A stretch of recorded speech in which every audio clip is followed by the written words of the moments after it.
Hi, my name's Simon Parr, and I work for Gabici, Guards London, Dustmarker Hats, Biella, Tootle, and HUD.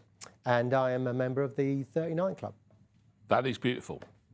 So, Simon, tell me how it all started for you. How did you get involved in this particular business? Well, I got involved in the menswear industry really by fault because I didn't really want to go into the menswear industry. My dad had a menswear shop for 50 years in Ely near Cambridge. And he used to work there from 9 to 5 every day. And I thought, well, I don't want that kind of job. My job was to polish the parquet floor and dust the hangers because the stock was there for so long, it used to gather dust. When I left school, I wanted to be a graphic designer, but you had to have 4 O-levels. So I didn't have 4 O-levels. So I got a job as a window dresser in John Lewis. So I was there for 5 years. After that, I got a job on the ocean liners, so the QE2, Canberra, Sea Princess, as a window dresser on there as well. Then I got into retail with Next and Habitat, and then eventually I got into wholesale, which is what I'm doing at the moment. So I'm selling to shops rather than working in a shop. A lot of the brands, well, fundamentally your career has been working with heritage brands. Tell us about the appeal of working with labels that have got some history to them. Well, the brands that I work with at the moment mostly have got a lot of heritage. Tootle's probably the oldest one that I work with. 225 years this year. Biella, it's also their birthday, 130 years. Gabici, 50 years old. Guards London, they're about 80 years old, so they've all got some heritage. And I've been lucky enough in the past to work for Barracuda, Barber, Hardy Amis, Yarmouth Oilskin, so a lot of brands with a lot of heritage. Tell me a little bit about the way that it works with heritage brands. Do things come in and out of fashion? Is that part of the way that it works for you as a person who's selling brands and products? Well, when I became an agent, I was a rep. A rep is employed by one company and you have like a salary, a company car. And I became an agent, so you're self-employed and you can work for other brands. So I was approached by Gabici, do you want to become an agent? Gibson said that I could be their agent. And then as you go along, you pick up other agencies.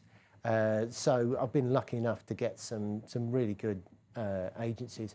I get offered agencies all the time, but you know, if they're not right for me, then I don't take them. Well, let's get stuck into the VIP part of the conversation. One particular brand, which is legendary, Barracuda, you end up surrounded by the great and the good of pop music culture. So we did This Is England. Joe came in to do the This Is England TV series. Damian Lewis, he was filming, so he wanted to wear Barracuda. We had Paul Weller. We were going to do a collaboration with Paul Weller. He came in. Martin Freeman, he came in as well. Had some Barracuda. We've had Tony Christie, Lionel Blair. So we've had a lot of famous people come through the showroom in the pub. As an agent, obviously, it's not necessarily your job, I guess, is to look after people personally like that. Where does the world overlap from you putting products in shops to you looking after people personally? I think what happens with product placement is we get approached by film companies and saying, look, we're going to film, for example, Mission Impossible. They said, we want 200 black suits for the funeral scene. Have you got any? Well, luckily enough, we did. We had 200 suits. So, and then you get, oh, we've got an actor, we can't tell you who it is, but they in this certain scene and he needs to be wearing this, that and the other. And then eventually they come in the showroom and you can kit them out. Hopefully they're sample sized and we can kit them out with the samples. But, you know, it's great to have that product on famous people in whatever film. Right, let's do some 39 Club stuff. Now, you're sitting here before us wearing some product. Tell me about the membership part of the 39 Club. For example, what you're wearing now.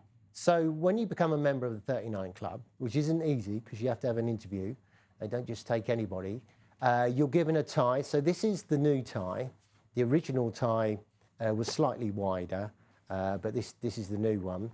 You're also given a badge. So I'm wearing two. The original one, which is the really small one, which apparently is exactly the same as the Harrods badge. So if I go into Harrods, I can get discount. The new badge, which I was in charge of doing the new badge, which as you can see is slightly bigger, but to get all the detail, they had to get it this big. There's also a blue tie, which is for a country member, which basically means he pays full subs, but he can't come to the meetings as much as he wants to. So that's the blue tie. And then I'm lucky enough to get a car badge. I bought a car badge because I had a Lambretta and I had spotlights and mirrors all over it. So I put the 39 Club car badge on my Lambretta. And tell me, just to finish with, being part of this group of the 39 Club, is it important to you? Do you like that part of your world? Yeah, I love being part of the 39 Club because the job that we do as a rep and an agent can be quite a lonely job. I mean, you're driving around the countryside, visiting accounts. They don't really want to see you because they think that you're going to sell them something that they don't want. So it's quite a lonely job. And a lot of my mates, they're not in the industry, so they don't really understand what I do. So it's nice to meet once a month and talk to other guys who are in the industry about new accounts opening, accounts closing, what's working, what isn't working. And it's more like a brotherhood. I think somebody said that before.